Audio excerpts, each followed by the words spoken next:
Dustwood was a town that held its breath. It sat in a shallow dip of the prairie.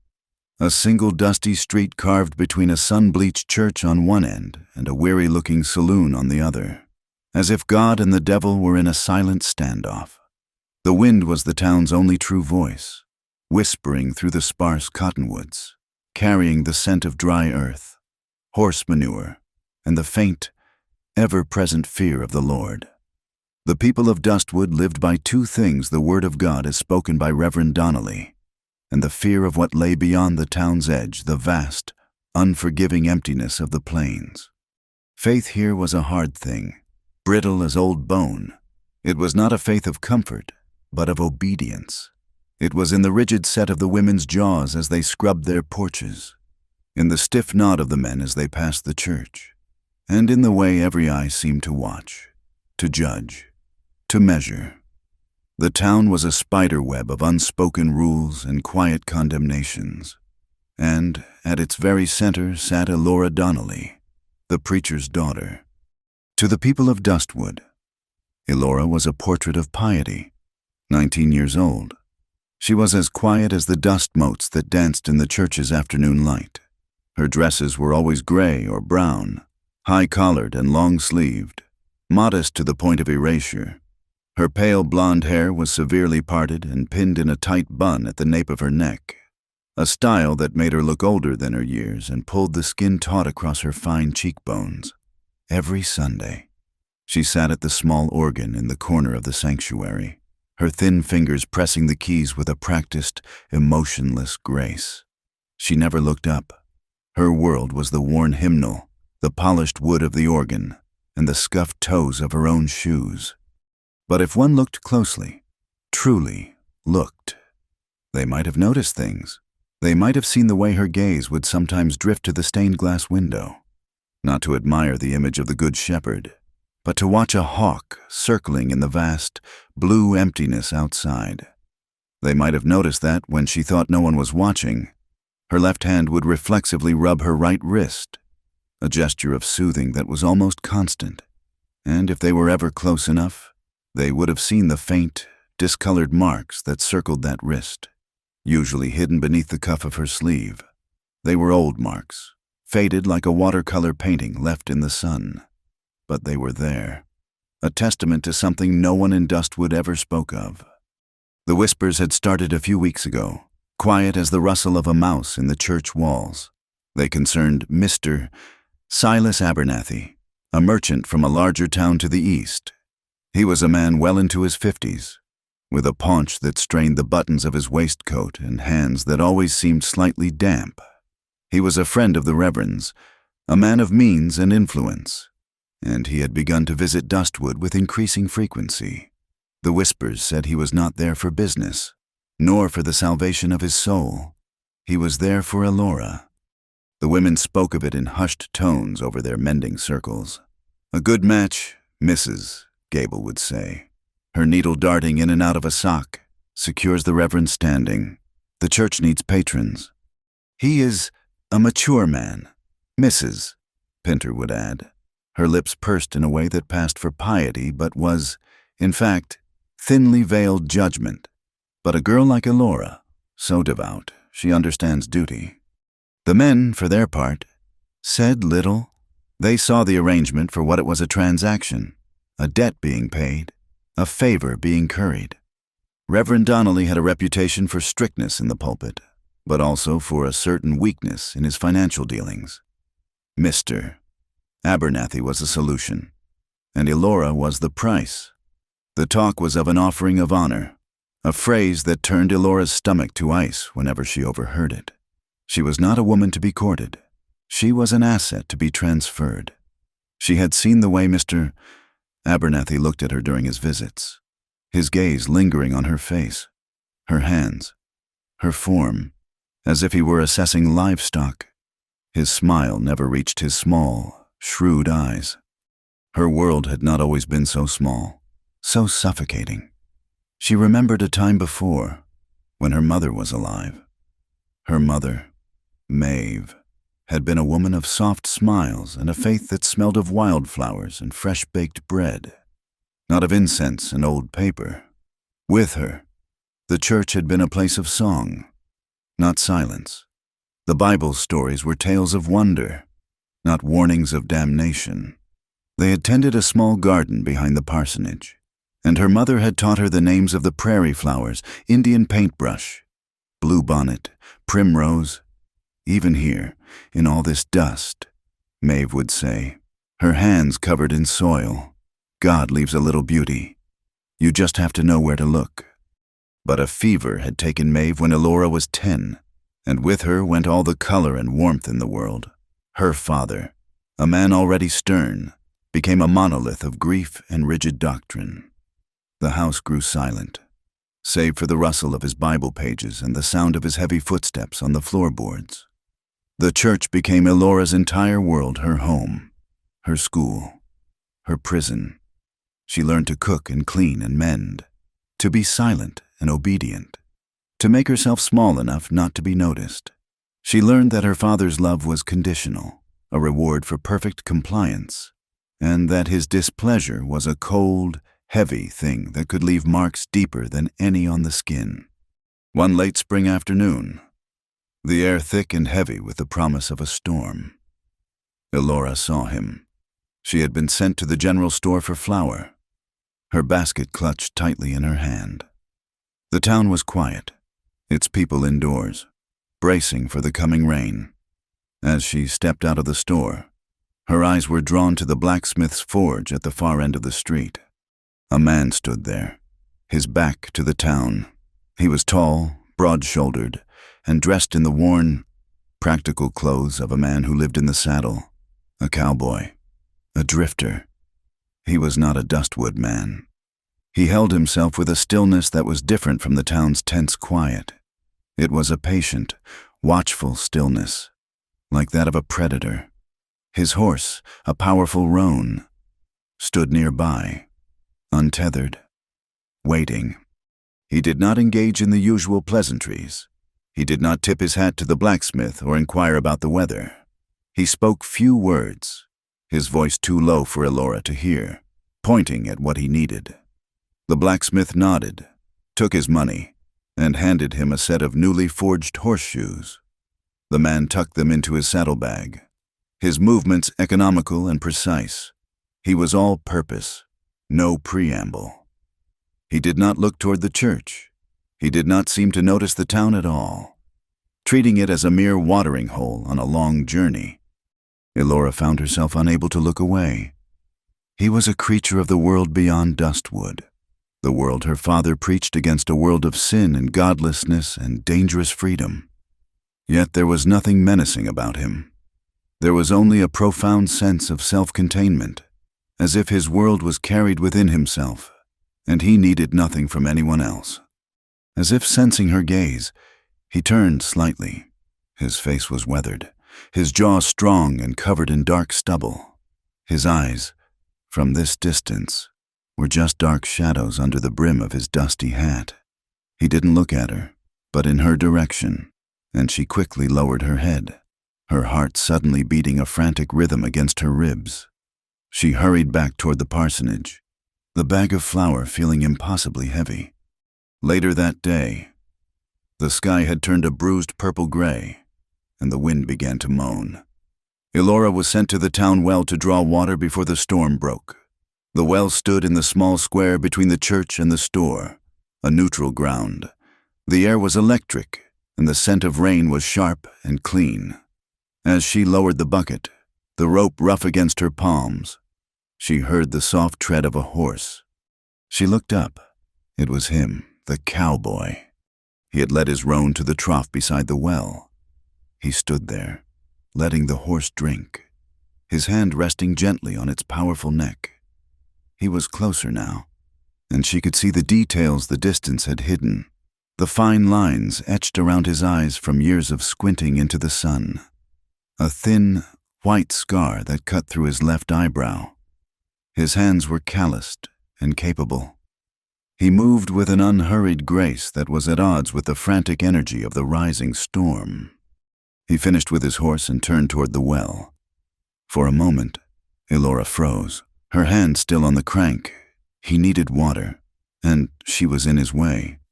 She expected a gruff word, an impatient gesture. It was what she would have expected from the men of Dustwood. Instead, he simply stopped a few feet away and waited. He did not speak. He did not clear his throat.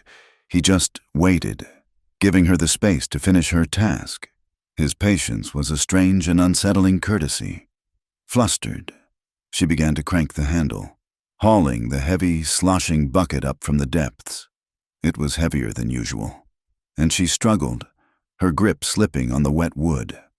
The bucket reached the top, swaying precariously.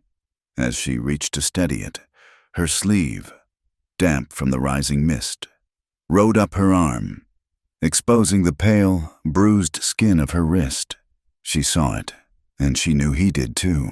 His gaze flickered down for just an instant, a barely perceptible movement, before meeting hers. And in that moment, the world stopped. The moaning of the wind, the restless stomping of the horse, the distant rumble of thunder, it all faded away. There was only the silence between them and the weight of his gaze. His eyes were a startlingly clear gray, the color of a winter sky. They were not prying or judging. They were simply seeing. He saw the bucket, the worn rope, the coming storm, and he saw her. Not the preacher's daughter, not the pious girl at the organ, but the young woman with the frightened eyes and the secret on her wrist. Elora's breath caught in her throat. No one had ever looked at her like that. It was a look that asked nothing but acknowledged everything. It was terrifying and, in a way she couldn't comprehend. It was a relief. A flicker of something passed through his expression, not pity, but a kind of weary understanding, as if he recognized the look of a trapped thing. A gust of wind tore through the square, whipping a strand of her hair across her face and making the sign on the general store creak in protest. The spell was broken. He gave a single, almost imperceptible nod, a gesture that was neither a greeting nor a farewell, but a simple acknowledgement. Then he turned, filled his canteen from her bucket without a word, and swung himself up onto his horse. The movement was fluid, a single motion of man and animal becoming one. He rode out of Dustwood the way he had come, without a backward glance, disappearing into the vast, darkening plains just as the first fat drops of rain began to fall. Elora stood alone by the well, her hand covering the marks on her wrist, the rain plastering her thin dress to her skin. She didn't feel the cold. She only felt the echo of his eyes. He hadn't said a word, but in that one silent look, he had spoken more to her than anyone in Dustwood ever had. He had seen her, and that, she realized as the storm finally broke around her, was the most dangerous thing of all. The storm passed as all things in Dustwood did, with a final, shuddering sigh that left the world cleansed and trembling. But inside the parsonage, the air remained heavy, thick with an unspoken tension that was more suffocating than any summer squall. Elora moved through the house like a ghost, her footsteps silent on the scrubbed floorboards. She swept the dust, polished the grim wooden crucifix in the hall, and set the table for the midday meal. Her movements small and contained, a lifetime of practice in the art of taking up as little space as possible. Her father was in his study with Mr. Abernathy. The door was not quite latched, and their voices, low and serious, bled into the hallway. Elora tried not to listen. Eavesdropping was a sin, but the words seemed to seek her out, slithering under the door like grasping tendrils of smoke. "The arrangements are made," she heard her father say, his voice lacking its usual pulpit boom, replaced by a dry, business-like tone, a quiet ceremony. "There is no need for the town's idle gossip to sour the occasion. Indeed, Reverend, discretion is paramount. Mr. Abernathy's voice was smoother, oiled with a satisfaction that made Elora's skin crawl. "My men will be ready. We can depart for St. Louis as soon as the vows are spoken." Vows! The word struck Elora like a physical blow. She froze, her hand hovering over a plate, her knuckles white. "Tomorrow night. Then," her father continued, "after the evening prayer, The Lord's house is the most fitting place for such a holy union, a testament to God's will. God's will, Abernathy echoed, the words sounding like blasphemy from his lips. I have the papers prepared. Reverend, a most generous contribution to the church's expansion fund, as we discussed, a token of my appreciation. Elora fled. She didn't run. She simply drifted back into the kitchen, her heart a cold, hard stone in her chest. A transaction, a token of appreciation. She was a line item in a ledger. Her future traded for the promise of a new church wing. Tomorrow night. The words tolled in her mind like a funeral bell. She saw it all with horrifying clarity. The dark church, the flickering candlelight, the damp, possessive grip of Mr. Abernathy's hand, her father's sanctimonious pronouncements of God's will. There would be no escape. She retreated to her room, a small, ascetic space under the eaves with a narrow bed and a single window that looked out onto the endless prairie. She sat on the edge of the mattress, her hands clasped so tightly in her lap that her fingers ached. For years, she had accepted her life. She had mistaken obedience for peace, silence for safety. Her father's house, God's house, they were one and the same. The only shelter she had ever known. To defy him was to defy God himself. It was a sin too vast to comprehend. But as she sat there, the memory of the stranger at the well rose in her mind. His clear, gray eyes. The way he had looked at her, really looked at her, without judgment or possession. He had seen the marks on her wrist, and he had not recoiled. He had simply acknowledged them. And in that silent acknowledgement, he had given her a gift she didn't know she was missing, the sense that she was real. A person, separate from her father, separate from the church. That fleeting moment by the well had planted a seed. Now, in the cold terror of her room, that seed began to sprout. It was a terrifying, rebellious thought. Her life was her own. Her body was her own. It was not a gift for her father to bestow, not an offering to be made in exchange for honor or gold. The marks on her wrist were a testament to what happened when she had no will of her own. She would not allow new ones to be made. The decision, when it came, was not a lightning strike of courage. It was a slow, cold tide of certainty. She would not be at the church tomorrow night. As dusk began to settle, another storm gathered on the western horizon, its clouds piling up in great, bruised masses. Elora watched them come, her resolve hardening with each rumble of distant thunder. The storm would be her cover. She waited until her father's heavy snores echoed from his bedroom down the hall. Then she moved. She took nothing but a small cloth pouch containing the one thing of value she owned, a small, silver locket her mother had given her. She slipped a heel of bread from the pantry into the pouch and crept out the back door, the latch clicking shut behind her with a sound of utter finality. The wind was rising, tearing at her plain cotton dress and whipping her hair from its severe pins. The church stable was a small, dark structure smelling of hay and horse. Bess, the gentle-tempered mare the church kept for the Reverend's rare excursions, nickered softly as Elora entered, her hands trembling. Elora fumbled with the bridle and saddle. She had ridden before, but never with such desperate purpose. Every creak of leather, every jingle of the bit, sounded like a cannon shot in the tense silence.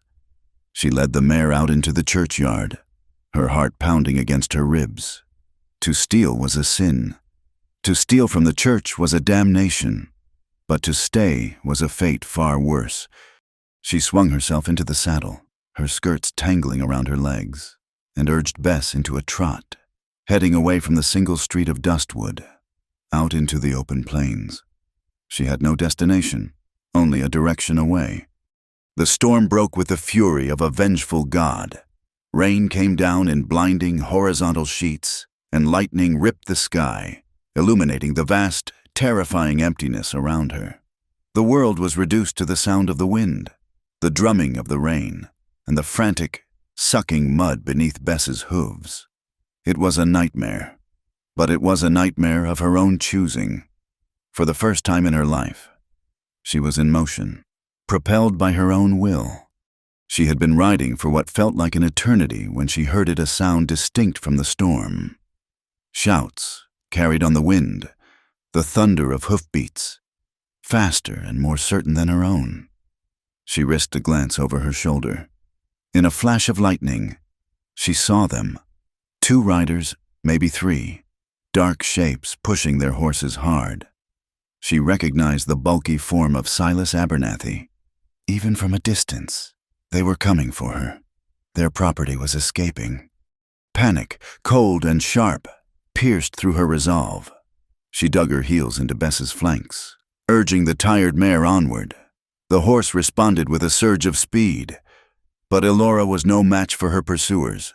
They were men accustomed to the saddle, to the hunt. She was a frightened girl on a borrowed horse. The gap between them was closing. She swerved off the worn track, heading into the rough, broken country, hoping the uneven ground would slow them down. Rocks and gullies loomed out of the darkness. Bess stumbled, nearly throwing her. Elora clung to the saddle horn, sobbing with fear and exertion. The shouts were closer now, angry and malevolent, just as despair began to consume her. She saw it, through the deluge, a faint, flickering orange glow. Tucked into the land ahead, a fire. It was nestled under the dark shadow of a large rock overhang, a small pocket of warmth and light in the raging chaos. Hope, desperate and reckless, flared within her. It could be anyone, outlaws, Comanches, but it was her only chance. She steered Bess toward the light, sliding from the saddle before the horse had even come to a full stop. Her legs, weak and trembling, nearly gave out from under her. She staggered forward into the sheltered space beneath the rock. A man was there, sitting on a bedroll near the fire. A powerful roan horse stood nearby, calmly munching on a handful of feed in a canvas bag. In the firelight, Elora recognized the weathered face, the scar through the eyebrow, the quiet, self-contained stillness. It was the cowboy from the well, Callan Boone. The name came to her from a scrap of conversation she'd once overheard at the general store. A man who kept to himself, who rode alone. He looked up as she stumbled into the circle of light. His gray eyes were calm, watchful. There was no surprise in them, no alarm. He simply watched her, taking in her drenched and shivering form, her wild hair, her terrified eyes. He had a tin cup of coffee in his hand, and he didn't move to set it down. Elora's throat was tight with fear and exhaustion. Words failed her. Her pursuers were moments away. She could hear their horses struggling through the mud just beyond the outcropping.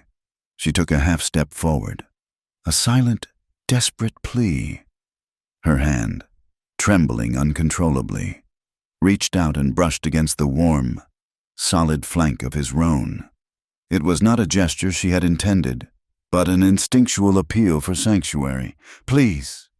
Callan Boone's gaze shifted from her face to her trembling hand on his horse, then back again. He looked past her, out into the roaring darkness from which she had come, and his expression hardened almost imperceptibly. The shouts of Abernathy and his men were audible now, angry and close. He did not speak. He did not ask her name or what trouble she was running from. The questions were unnecessary. He had seen the answer on her wrist 2 days before.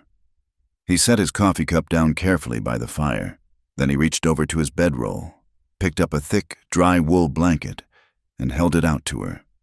The offer hung in the air between them, a silent promise of warmth, of shelter, of a moment's reprieve. Outside, the storm raged, and the hunters closed in. But here, under the rock, there was only the crackling fire, the patient cowboy, and the profound, unspoken question of whether she would be brave enough to take what was offered. The blanket was coarse wool, heavy and smelling faintly of horse and wood smoke. Elora took it with numb fingers, her gaze locked on Callan Boone's. The shouts from the darkness were closer now, slicing through the howl of the wind. Silas Abernathy's voice, thick with rage and entitlement. "A Laura girl. You cannot hide from the Lord's will." A fresh wave of terror washed over her. She pulled the blanket around her shoulders, a pathetic shield against the storm and the men who hunted her. She expected Callan to demand an explanation, to tell her to move on, to refuse any part in the trouble she was dragging behind her. Trouble was a contagion on the prairie, and a wise man kept his distance. Instead, he did something unexpected. He rose to his full height, a movement that was not hurried but held an undeniable finality. He was taller than she had realized, a solid, immovable presence against the fire's glow. He didn't draw the pistol holstered at his hip. He simply moved to the mouth of the rock shelter, placing his body between her and the raging night. He stood with his back to her, a silhouette of quiet defiance, and looked out into the deluge. The hoofbeats grew louder, squelching in the mud just beyond the overhang.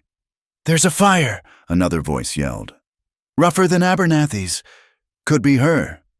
"Check it out, you fool," Abernathy commanded.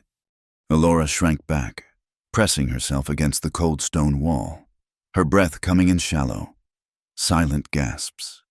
She watched Callan's back, the taut line of his shoulders. He didn't move a muscle. He was as still as the rock that sheltered them.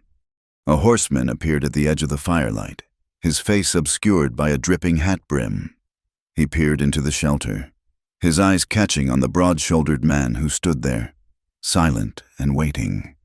He saw the fire, the bedroll, the powerful roan, and the gunmetal gray of the pistol grip that was now visible as Callan's coat shifted slightly. He did not see the terrified girl huddled in the shadows behind him. The rider hesitated. This was no simple campfire. This was the camp of a man who was prepared for visitors, a man who met the night and the storm head-on without flinching. To ride into that circle of light felt like a challenge, and the rider was clearly not a man who looked for fights he wasn't certain he could win. "Well," Abernathy bellowed from the darkness. "Just a drover, sir," the man called back over his shoulder, his voice losing its aggressive edge. "Camped for the night. No sign of her." She couldn't have gotten far. Abernathy's voice was a frustrated roar, already beginning to fade as they moved on. "The little fool will drown out here, spread out." The rider gave Callan a single, wary nod before turning his horse and melting back into the rain. The sounds of the pursuit receded, swallowed by the storm, until Elora could hear nothing but the wind, the rain, and the frantic beating of her own heart. She didn't realize she had been holding her breath until it came out in a long, shuddering sigh. Her knees gave way, and she sank to the ground, the wool blanket pooling around her. She was safe, for now. The knowledge was so overwhelming it left her weak and empty. Callan remained at the mouth of the shelter for a long time, watching the darkness. When he was finally satisfied they were alone, he turned back to the fire. He didn't look at her. He didn't speak. He simply picked up his tin cup and took a slow sip of what was left of his coffee. The silence he offered was a gift more precious than words. It was a space where she did not have to explain, to justify, to beg. She huddled deeper into the blanket, her wet clothes clinging uncomfortably to her skin, and watched him through the curtain of her damp hair. He moved with a quiet economy, checking the feed on his horse, adding a few small, dry branches to the fire from a stash he kept under an oilcloth. He seemed entirely self-contained, a man who knew how to exist in the harsh solitude of the world. He made no effort to engage her in conversation. He did not ask her name, though he had surely heard Abernathy shout it. He did not ask why a merchant and his men were hunting a young woman through a thunderstorm. He simply accepted her presence as he accepted the rain a fact of the night, requiring no comment. This absence of questions was a strange and profound comfort. In Dustwood, every silence was filled with judgment, every question a hook. Here, there was only the clean, empty quiet between two strangers. Exhaustion began to settle over her, a weight heavier than her wet clothes. Her eyelids drooped. The fire was warm, a hypnotic dance of orange and red. The steady presence of the silent man was a strange anchor in the chaos of her thoughts. She edged closer to the flames, curling into a tight ball on the hard ground. Sleep, which she thought would be impossible, began to pull her under. She drifted in that hazy space between waking and dreaming. The roar of the storm outside a distant lullaby, the faces of her father and Mr. Abernathy swam in the darkness behind her eyes, their expressions stern and accusing. In her half-conscious state, the carefully constructed walls of her composure crumbled. A broken whimper escaped her lips. "No, please!" The words were a faint whisper, lost in the crackle of the fire. The preacher's daughter shouldn't be so soiled. The confession, so deeply buried, slipped out into the small, warm space of the shelter. It was the core of her shame, the foundation of the prison she had just fled. To be the preacher's daughter was to be pure, a symbol. To be running, to be covered in mud and fear, was to be soiled, a failure, a disgrace. Across the fire, Callan went still. He had been staring into the flames, but now his gaze lifted slightly. Though he did not turn it on her, he heard the words. He heard the pain and the shame woven through them. He saw her shivering in her sleep.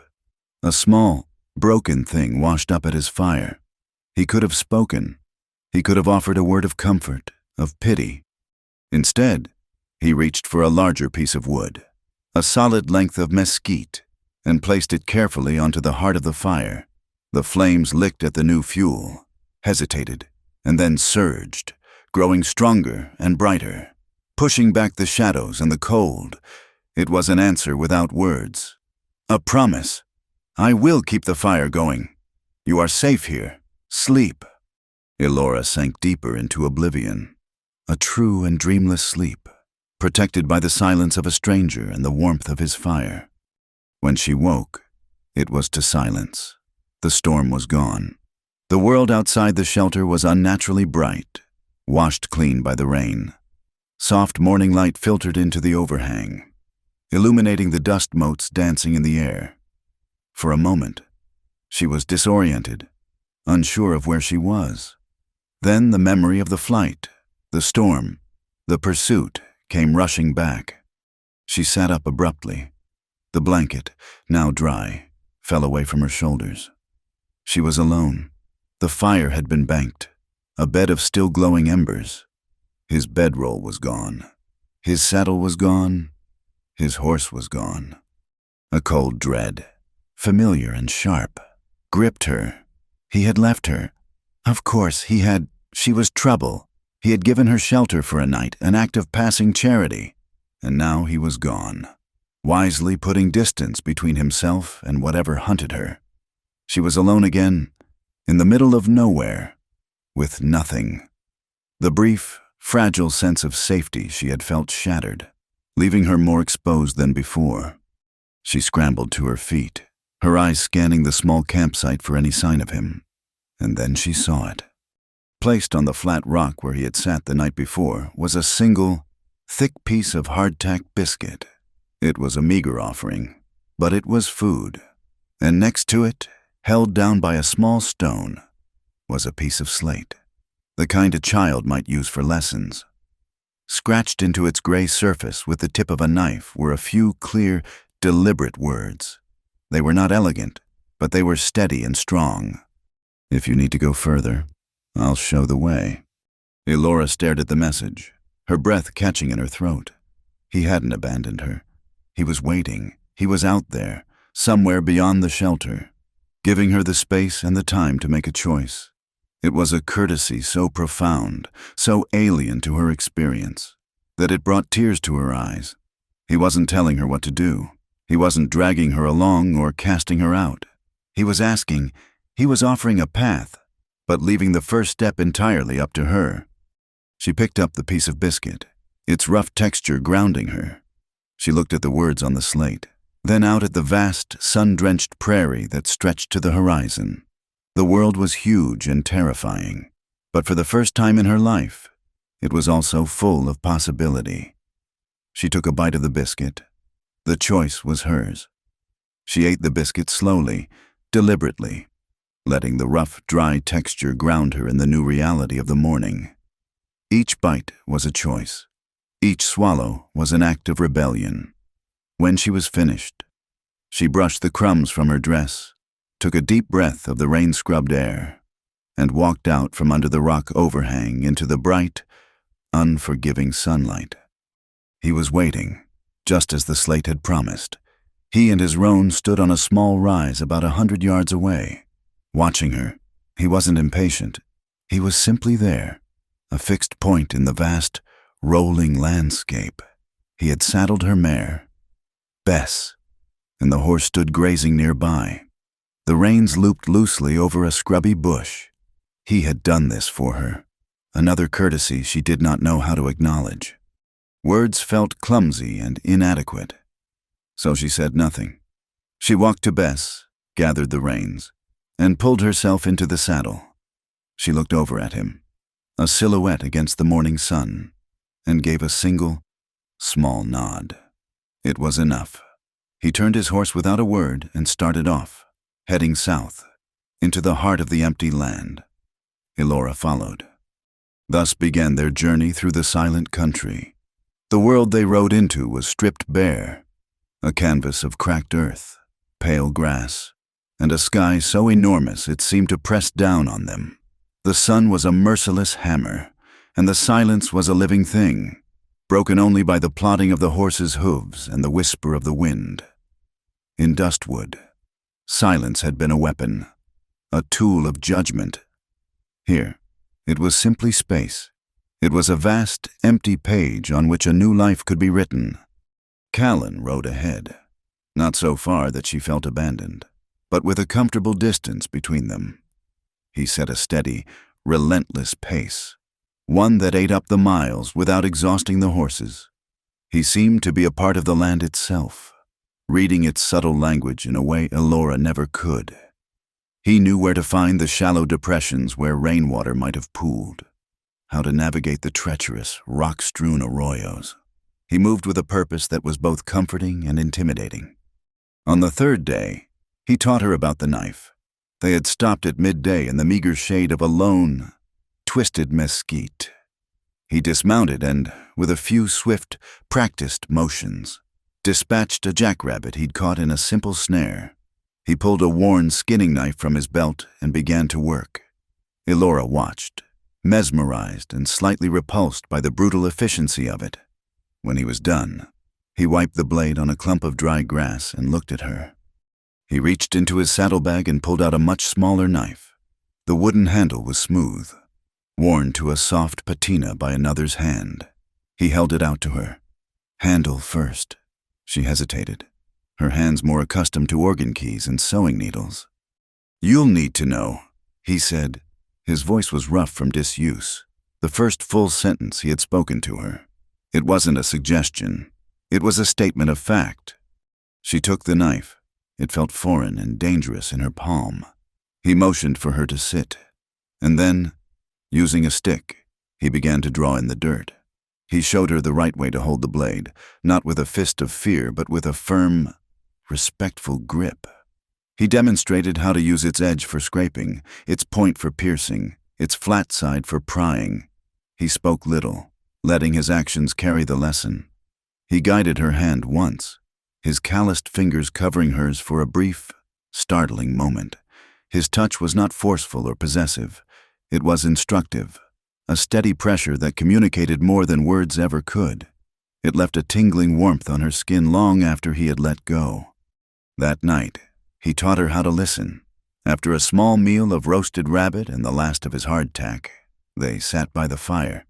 The stars in the moonless sky were brilliant, cold points of light, more than she had ever seen from her window in Dustwood. The darkness was absolute, and with it came a chorus of unfamiliar sounds. Elora found it unnerving. Every rustle in the brush, every distant cry, sounded like a threat. She kept glancing into the shadows beyond the firelight, her body tense. Callan seemed oblivious. He leaned back against his saddle, his eyes half closed, perfectly at ease. Then, suddenly, he went still, his head tilting slightly. His entire body became an instrument of perception. Elora watched him, holding her breath. She strained her ears, trying to hear what he heard. At first, there was nothing but the crackle of the fire, but as she focused, following his silent example, the night began to separate into distinct sounds. There was the high, yipping cry of a coyote pack. Far to the east, there was the low hoot of an owl. Much closer, there was the dry, scraping sound of some small creature moving through the rocks nearby. He never told her what he was listening for. He didn't have to. By teaching her to be still, he was teaching her to hear the world's true voice, to distinguish between the harmless and the threatening, to understand that not everything that moved in the dark was a monster. He was giving her the land's vocabulary, and with it, a small measure of control over her fear. As the days bled into one another, the silence between them began to change.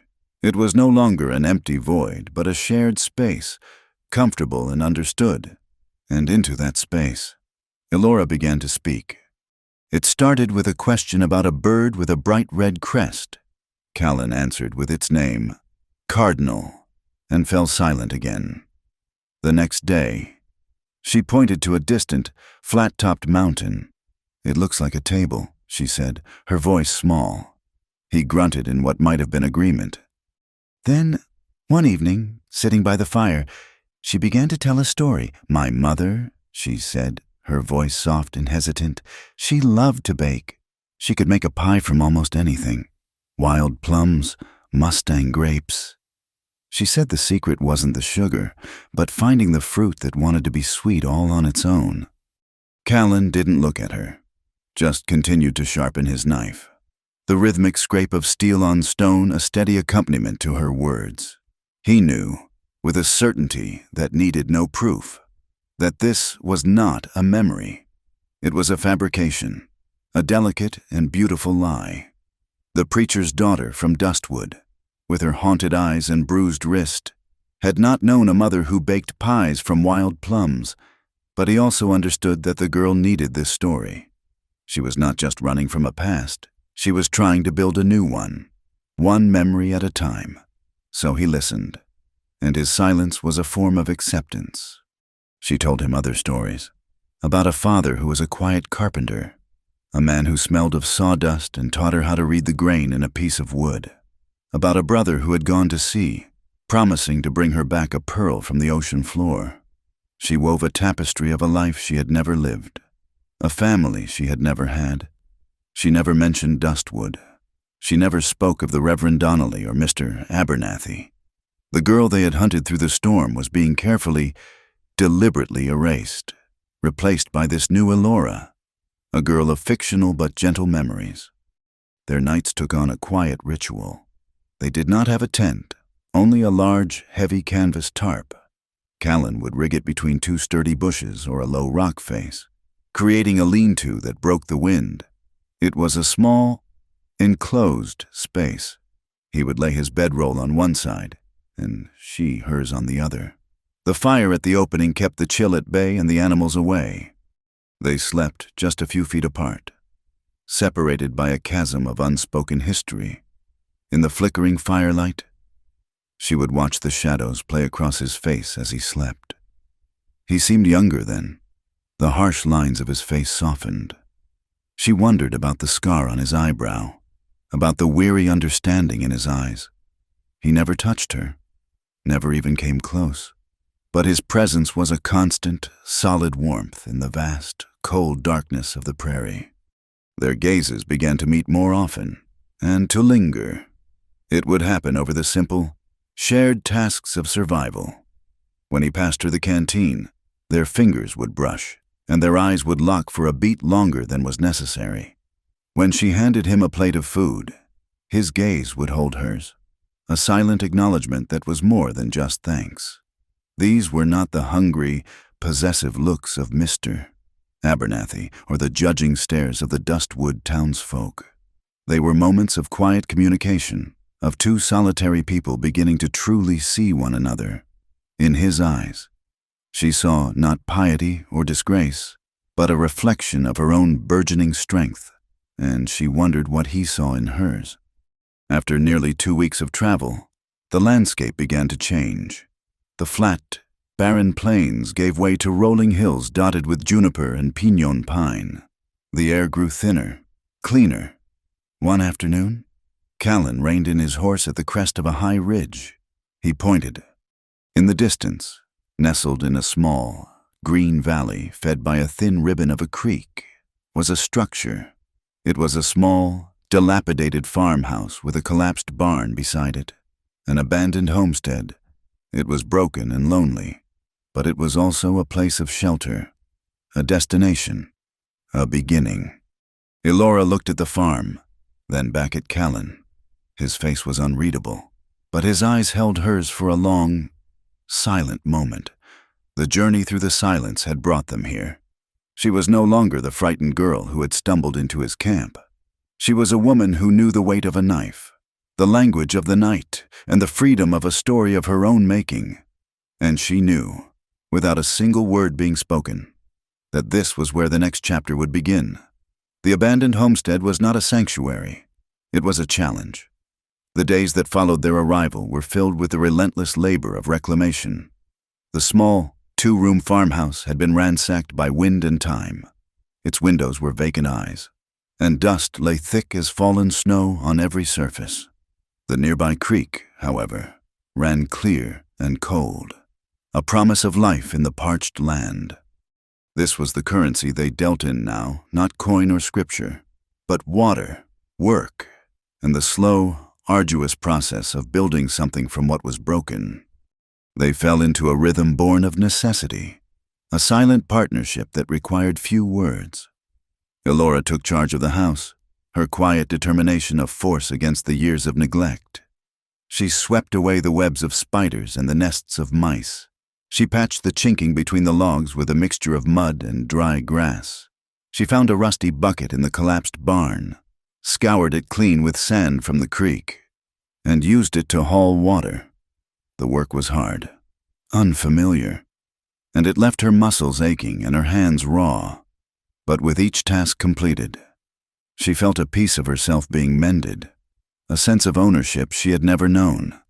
This was her home, earned with her own sweat. Callan worked on the structures, his focus absolute. He was a man who understood the logic of wood and stone.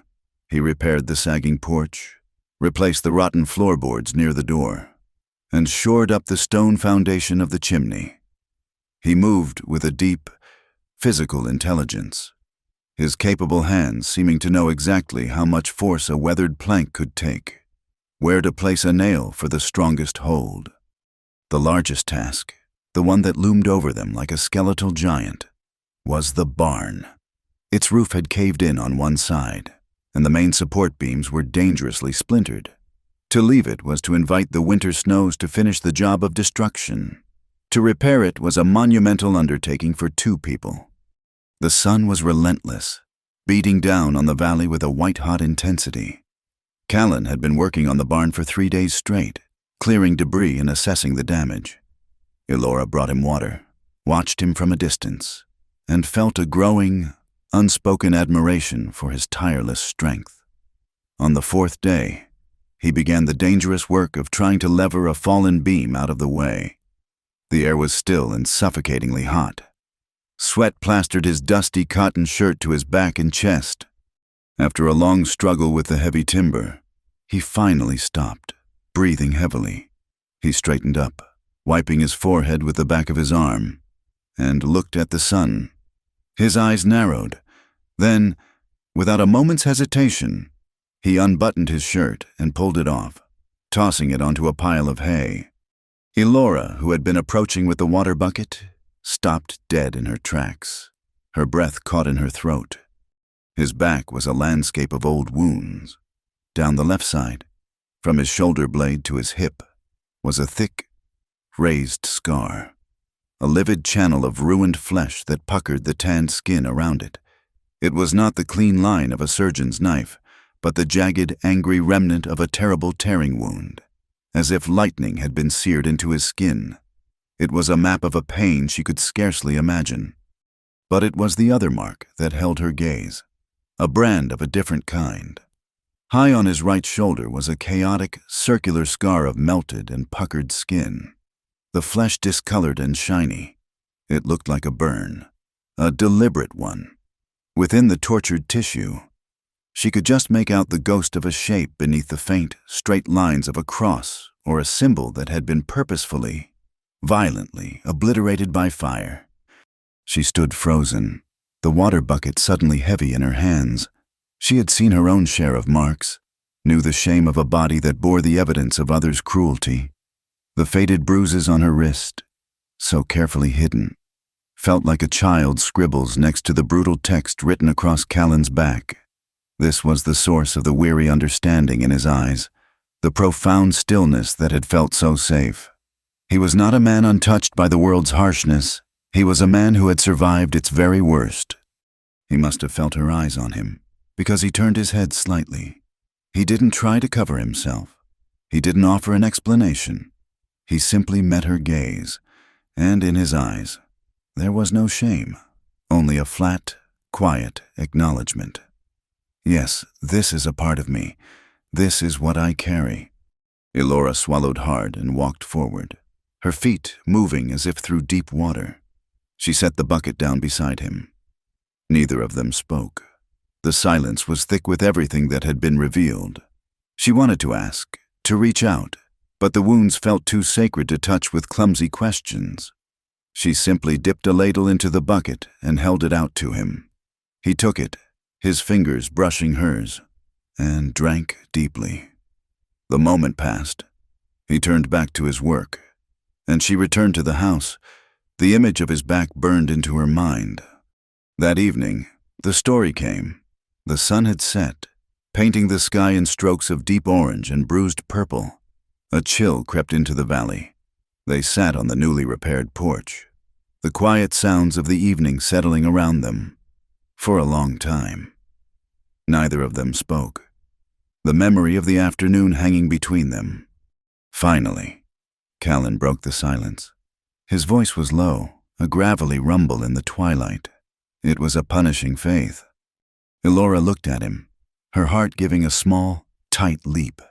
He was not looking at her, but out at the darkening hills.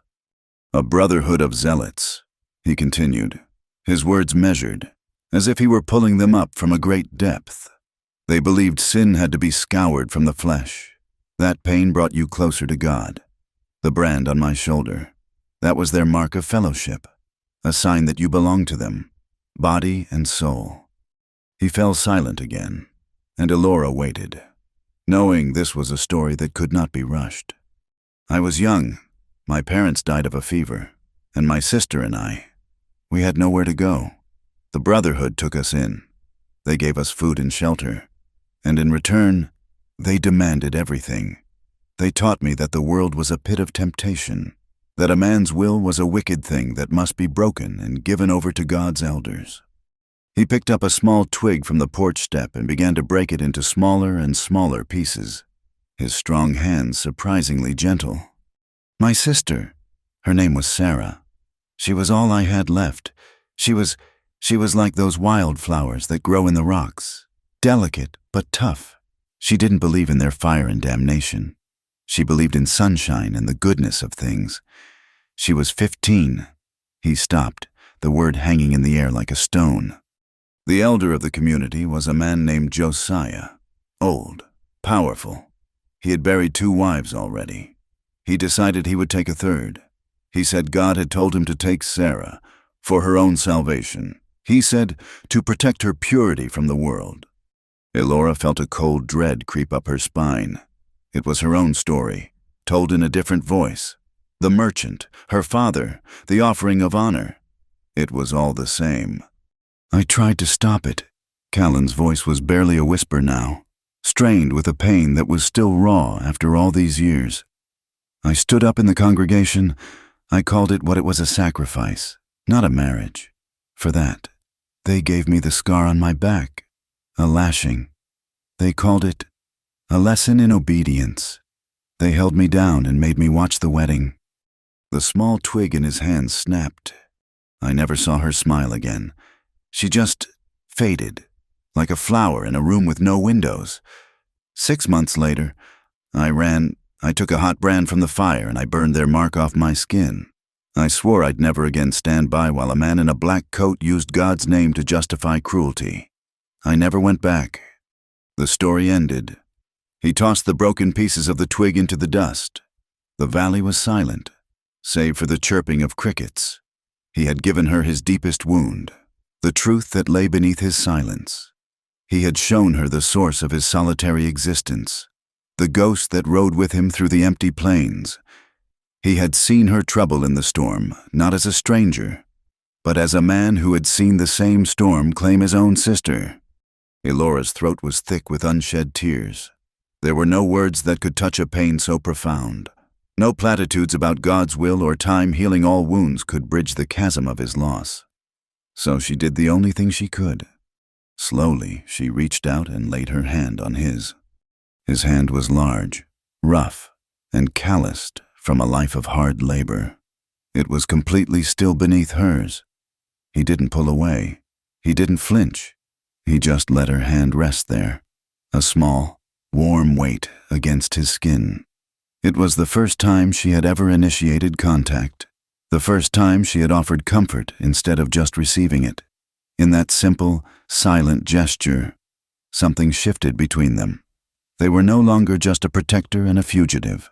They were two survivors, their silent wounds finally acknowledged in the gathering dark. They sat like that for a long time as the last of the light bled from the sky and the stars began to appear. His hand remained under hers, a solid, grounding presence. The silence returned, but it was different now. It was filled with a shared understanding, a fragile and unspoken trust. Finally, he turned his head and looked at her. In the faint starlight, his gray eyes were clear and deep. He had seen her fear, her shame, her fictional stories. He had now shown her his own truth, and for the first time, he asked her for hers. "What is your name?" His name was Elora. She spoke it into the twilight, the single word a quiet offering in return for the story of his scars. It was the first true thing she had told him about herself, and it settled in the space between them, real and solid. In the weeks that followed, a fragile peace took root in the small valley. The hard labor of survival became a shared rhythm, a silent language they both understood. They spoke more, though their conversations were still sparse, measured things, mostly concerning the tasks at hand, the angle of a new roof beam, the best place to start a garden, the tracks of a deer by the creek. Elora found her voice, not just in the fictional stories she no longer needed, but in simple observations about the world around her. She learned the names of the desert plants from him: ocotillo, sage, creosote. In return, she taught him the words to a hymn her mother used to sing, her soft voice a strange and beautiful sound against the backdrop of the wild country. A routine emerged from the chaos. Mornings were for heavy work. Afternoons were for smaller tasks, Elora mending their worn clothes with a bone needle she'd fashioned, Callan setting snares or scouting the surrounding hills. Evenings were quiet, spent on the porch, watching the stars ignite in the vast, dark sky. The space between their bedrolls in the small house seemed to shrink. Though the distance was never crossed, the intimacy they built was one of shared work, of quiet companionship, of a trust that was slowly, carefully being woven, thread by thread. The peace was broken on a hot, still afternoon a month after their arrival. Elora was down at the creek, washing their clothes against a smooth, flat stone. The air was heavy, the silence broken only by the gurgle of the water and the buzz of insects. Callan was out, checking a line of snares he had set in the hills to the north. She was alone. A flicker of movement on the ridge to the east caught her eye.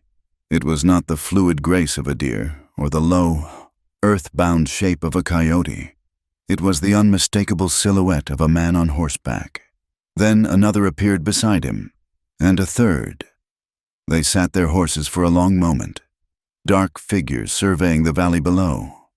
Ice flowed through Elora's veins. It was the same cold dread she had felt in her room at the parsonage. the same terror that had spurred her flight into the storm. She knew, with a certainty that defied reason, who they were. She dropped the wet shirt she was holding and scrambled up the bank, her heart hammering against her ribs.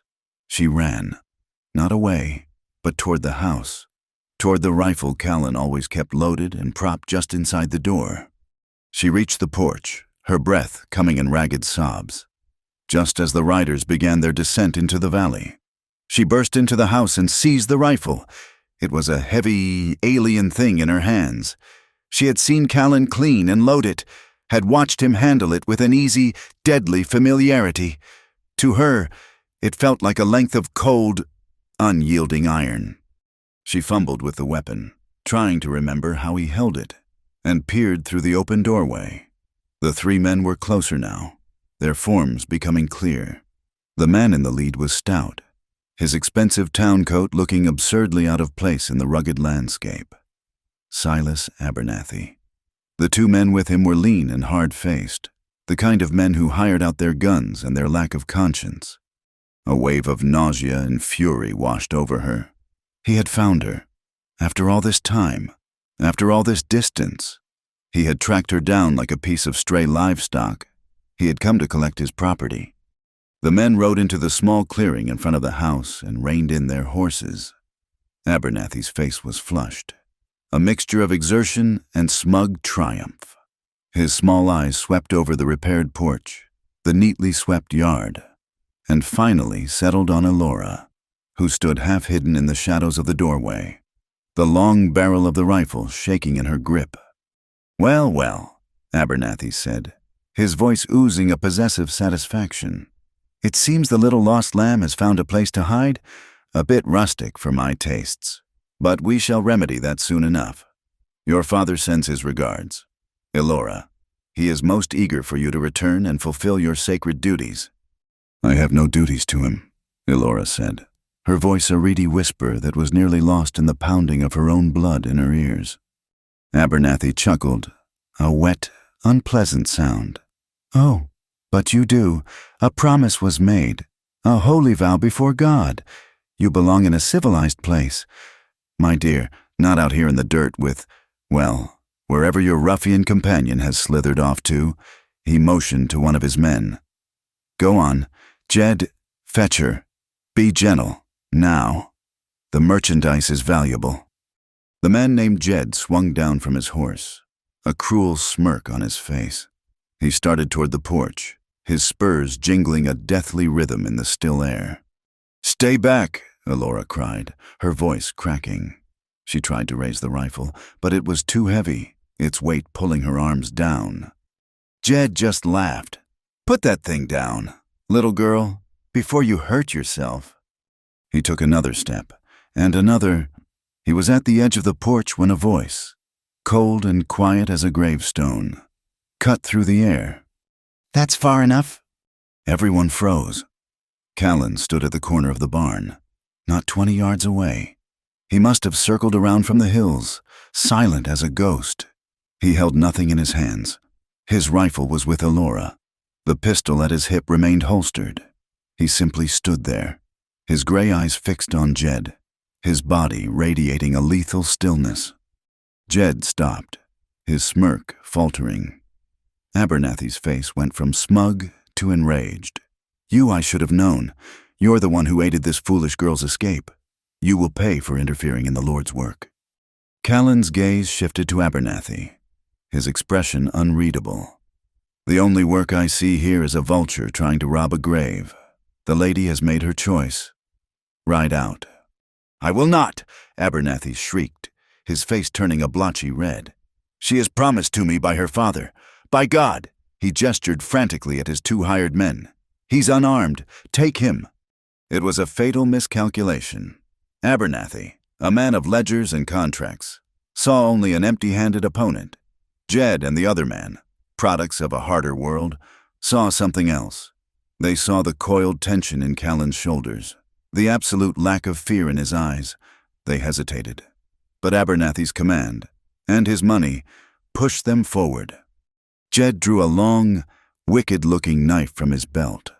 The other man, staying on his horse, pulled a pistol. It all happened in a blur of dust and violence. Callan moved first. He didn't charge. He flowed. He met Jed halfway across the yard. There was a sharp crack as Callan's fist connected with Jed's jaw, sending the man stumbling backward. Before Jed could recover, Callan closed the distance, his hands a blur. He disarmed the man with brutal efficiency, the knife flying into the dust. A second blow, a hard, calculated strike to the temple, sent Jed crashing to the ground, unconscious. The man on the horse aimed his pistol, but he was too slow. Callan was already moving. Using Jed's fallen body as a shield, he snatched the fallen knife from the dirt and threw it, not at the rider, but at the horse. It was a desperate, brilliant move. The knife struck the horse's flank, not deeply, but enough to make the animal scream in pain and terror. It reared violently, unseating the rider, who tumbled to the ground with a cry of alarm. It was in that chaotic moment that Abernathy, consumed by a cowardly rage, made his move. He drew a small, ornate pistol from his coat, a weapon more for show than for a real fight, and fired wildly in Callan's direction. Abernathy was a poor shot. The bullet went wide of its mark, but it wasn't wide enough. Callan, turning to face the second rider, felt a searing, white-hot pain rip through his left shoulder. He grunted, stumbling back a step, his hand instinctively going to the wound. Elora screamed. Seeing Callan hit, seeing the dark stain of blood begin to spread across his shirt, broke something inside her. The terror that had paralyzed her transformed into a white-hot, protective fury. All the years of silent obedience, of swallowed pain, of forced submission, erupted in a single, volcanic moment. With a strength she didn't know she possessed, she lifted the heavy rifle, braced its stock against her hip, and pointed it not at Abernathy, but at the center of the clearing. Her hands were shaking so violently that the barrel scribed wild circles in the air, but she did not lower it. Her finger found the cold, curved steel of the trigger. The second rider had recovered from his fall and was raising his pistol again, this time aiming squarely at the wounded Callan. Abernathy was trying to reload his own small weapon, his hands fumbling with a pathetic urgency. They saw her then, a pale, trembling girl in a simple dress, wielding a weapon that seemed far too large for her. And they saw the look in her eyes. It was not the look of a frightened lamb. It was the look of a cornered she-wolf. Her sanity stretched to the breaking point, ready to unleash a hell they had not bargained for. "Get away from him," she said, her voice low and shaking, yet carrying across the yard with terrible clarity. The second rider paused, his aim faltering. Abernathy stared at her, his mouth agape. This was not the pious, broken girl he had come to claim. I said, "Get away." Her voice rose, raw and ragged. The fear was still there, a tremor in her hands, a wildness in her eyes. But it was now welded to a will of iron. She took a staggering step forward, out of the shadows of the doorway and into the harsh sunlight, the rifle still pointed at them. "I am a person," she screamed, the words tearing from her throat, a declaration to them, to the world, to God himself, not an offering. The words hung in the superheated air, a truth so powerful it seemed to strike the men like a physical blow. They looked at her, then at the wounded but still dangerous man who was slowly, deliberately getting to his feet, his gray eyes burning with a cold fire. They looked at their companion, unconscious in the dust. Abernathy was the first to break. He was a merchant. He understood risk and reward. The prize was no longer worth the price. The girl was broken, but not in the way he had intended. She was wild, defiant. This was a bad investment. "Fools!" he spat, not at Elora or Callan, but at his hired men. Useless fools! He turned his horse so sharply it nearly stumbled, and without another word, he galloped out of the valley, a figure of blustering, humiliated retreat. The second rider looked from Callan to Elora, who still held the rifle with a terrifying intensity. He was a hired gun, not a martyr. He holstered his pistol, scooped up his unconscious partner, and slung him over his saddle. Then he too turned and rode away, leaving a cloud of dust and a profound silence in his wake. Elora stood there for a long moment, the rifle still raised. Then the strength, the fury, the adrenaline, all drained out of her at once. The rifle suddenly weighed 1,000 pounds. It slipped from her nerveless fingers and clattered onto the wooden porch. Her knees buckled, and she sank to the ground, her body racked with violent, silent shudders. She looked at Callan. He stood in the center of the yard, his left arm hanging uselessly at his side, blood dripping from his fingertips into the dust.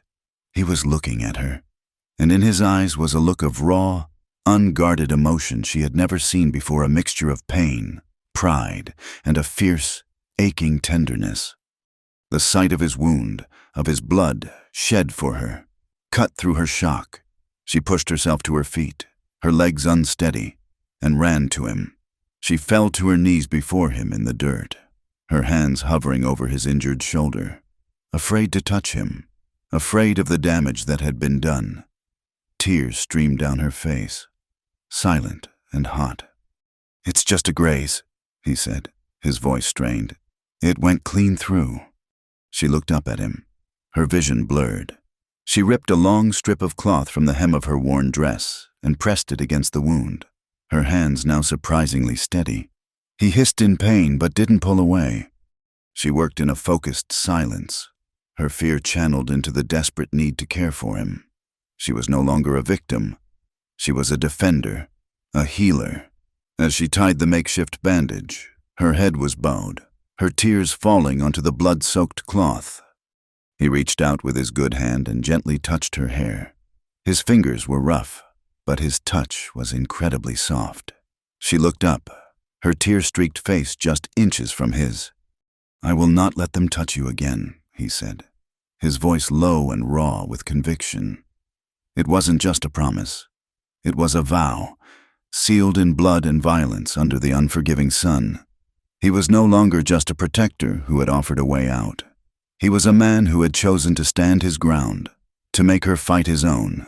And in the ruins of their stolen peace, they both knew that nothing would ever be the same. The aftermath of the violence was a silence deeper than any they had known before. It was a silence not of emptiness, but of consequence.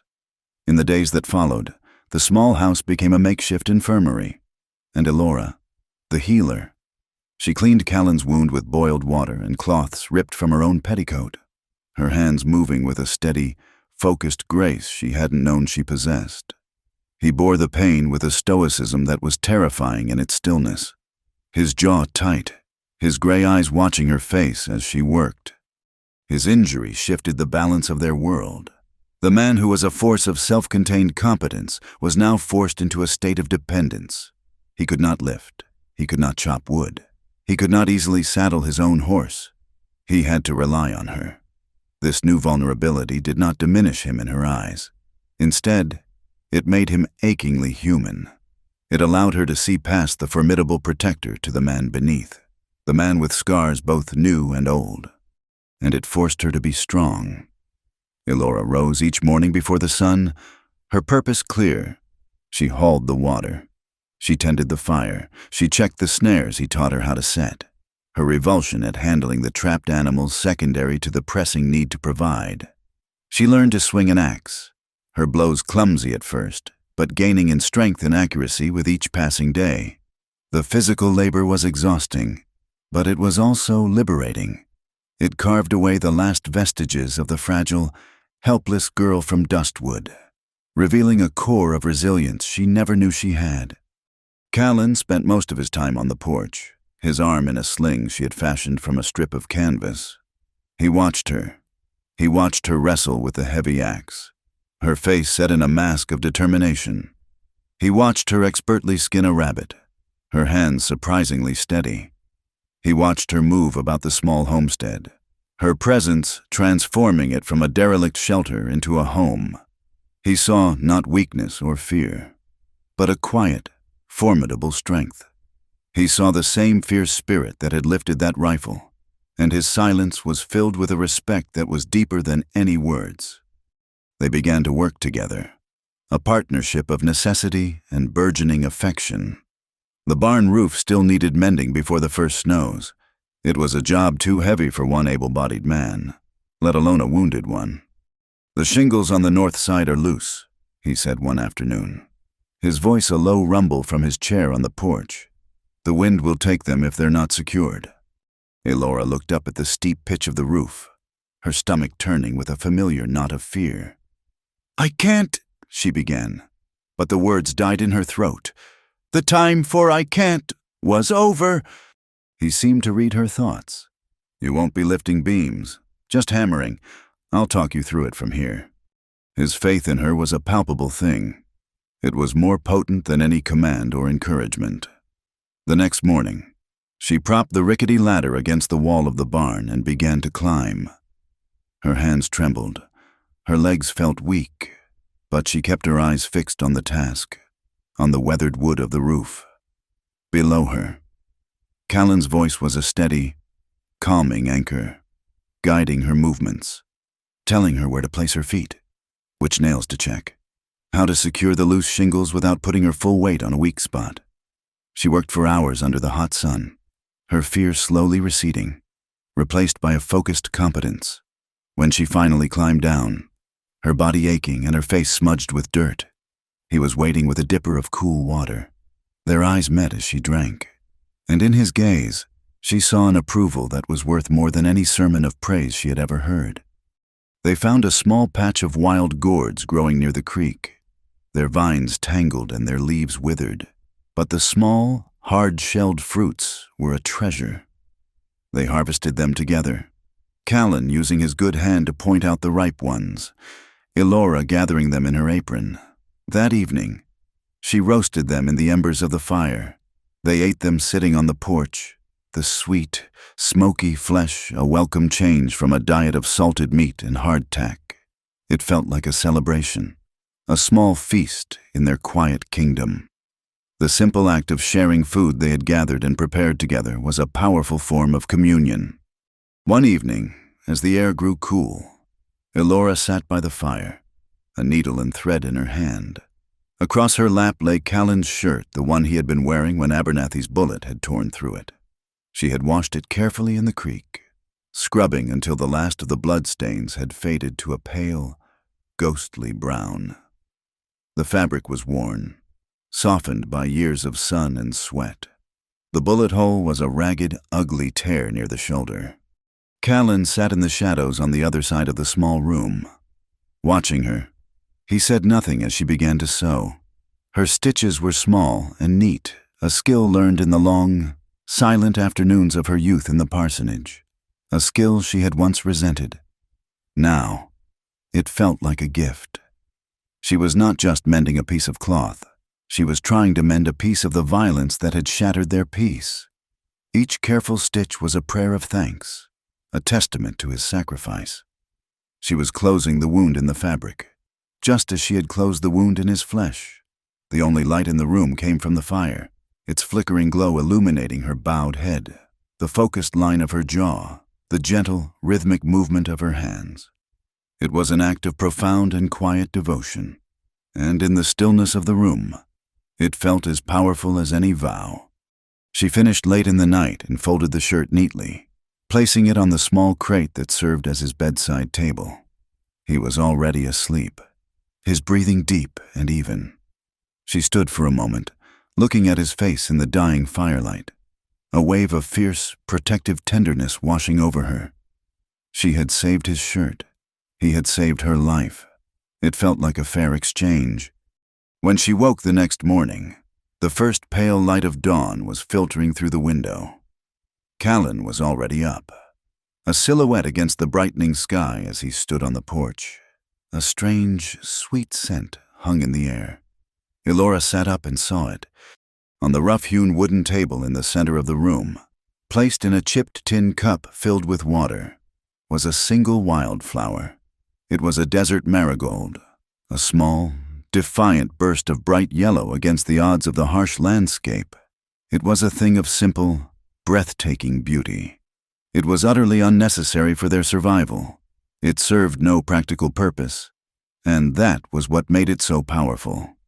She knew, with absolute certainty, that he had gone out in the pre-dawn light specifically to find it for her. He had walked the arid hills, his shoulder still aching, and searched for this one small patch of color, the man of silence, the man of scars and brutal practicality, had brought her a poem. She got out of her bedroll, her feet silent on the floorboards. She walked to the table and gently touched one of the delicate yellow petals. A lump formed in her throat. She looked over at Callan, who had turned and was watching her from the doorway. His face was, as always, unreadable. But his eyes held a question. She didn't need words. She walked to him, her gaze never leaving his. He stood his ground, his presence solid and warm in the cool morning air. He was sitting at the small table he'd built, his right hand resting on its surface, curled loosely around a cup of coffee. She stopped in front of him. The air was charged, thick with all the things they had never said, all the emotions they had only shown through actions. She looked at his hand, the hand that had kept the fire going for her, that had taught her how to hold a knife, that had rested so still and accepting beneath her own on the night he told her of his past. Slowly, she reached out and placed her hand over his. The contact was electric. His skin was warm, his knuckles hard, the calluses on his palm a rough testament to his life. Her own hand felt small and soft against his. It was a connection more profound than any embrace, a silent acknowledgement of everything that had passed between them. It was a gesture of acceptance, of gratitude, of a feeling that had no name but was as real and solid as the hand she held. He didn't move. His fingers remained relaxed under hers, but she could feel the faint, steady pulse of his blood. His gaze was locked with hers, and in the depths of his gray eyes, she saw the walls he had built around himself begin to crumble, washed away by a tide of quiet, unexpected tenderness. The world outside, with its threats and its cruelties, fell away. There was only this small house, the scent of a wildflower, and the profound, grounding weight of her hand on his, and no one pulled away. The hand that had rested on his that morning was the breaking of a dam. A quiet flood of unspoken things now flowed between them, changing the landscape of their small world. The physical space between them remained, but the emotional chasm had closed. His hand on her hair after the fight, her hand on his by the fire, her hand over his at the table. These were the new landmarks of their shared territory, a country built on silent gestures. Summer deepened its hold on the valley, bleaching the grasses to a pale straw and baking the earth into a network of fine cracks. The heat was a physical presence, a heavy blanket that smothered the day and offered little relief at night. The creek shrank to a lazy, silver thread. The world seemed to be holding its breath, waiting. On one such evening, the air was so thick and still you could feel it on your skin. The moon was a slender sliver, offering little light, and the stars were a distant, indifferent scatter. After a meager meal, they took their accustomed places on the porch steps, seeking a breath of air that never came. The rhythmic chorus of crickets was the only sound, a relentless, high-pitched thrumming that seemed to be the voice of the heat itself. They had been sitting in a comfortable silence for a long time, watching the heat lightning flicker silently on the far horizon. Elora traced the grain of the wooden step with her finger. In the past weeks, she had become a different person. The labor had hardened her hands and strengthened her body. The sun had freckled her pale skin and lightened her hair. But the greatest change was internal. The fear that had been her constant companion in Dustwood was gone, replaced by a quiet watchfulness. The shame had been scoured away by sweat and self-reliance. She felt real, and this sense of self was something she owed entirely to the silent man sitting beside her. He had never pressed her for the details of her past. He had accepted the fiction of the carpenter's daughter, and then, when she had let it fall away, he had accepted the silence that followed. He had taken her as she was a fugitive, a storyteller, a fighter. He had asked for nothing but what she was willing to give, And now, in the suffocating intimacy of the summer night, she felt a sudden, overwhelming need to give him one final piece of her truth, the one that had been the cornerstone of her identity, her value, and her prison in Dustwood. She turned her head to look at him. His profile was a strong, dark shape against the faint starlight. He was staring out into the darkness, his thoughts his own. The wound in his shoulder had healed into another scar, a puckered mark that she saw every time he worked without a shirt. It was a part of him now, a part of their story. Her voice, when she spoke, was so quiet it was nearly lost in the chirping of the crickets. It was a sound not meant for the world, but only for him. I've never been with anyone. The words hung in the hot, still air, fragile and shockingly honest. It was a confession of a thing that was not a sin, but had been treated as the highest virtue. In Dustwood, her purity was a public treasure, a testament to her father's righteousness. It was a wall built around her, keeping the world out and her in. To speak of it here, in this wild, untamed place, to this man of scars and silence, felt like the most radical act of her life. It was taking the stone of her monument and turning it over in her own hands, finally examining it for what it was. Callan did not move. He did not turn to look at her. The only sign he had heard was the way his hand, resting on his knee, went completely still. The silence that followed was immense. It stretched for a full minute, then 2. Elora's heart began to hammer against her ribs. She had made a mistake. She had brought the suffocating air of the parsonage into their clean, silent world. She had reminded him that she was the preacher's daughter, a creature of rules and restraints he had long since abandoned. She felt a hot flush of shame creep up her neck. When he finally spoke, his voice was a low rumble, devoid of surprise or judgment. It was a simple statement of fact. I know. The words were not what she expected. She had braced herself for a question, for a platitude, for an awkward silence. But this quiet affirmation floored her. He knew. Of course, he knew. He had seen the way Abernathy had hunted her, had heard the possessive, proprietary rage in his voice. He had understood the nature of the transaction from which she had fled. His knowing was not an accusation. It was an expression of the deepest empathy. He had understood her cage all along. Relief washed over her. So potent it made her feel dizzy. But it was followed by a more complex emotion. He knew the fact of it, but he couldn't know the truth behind it.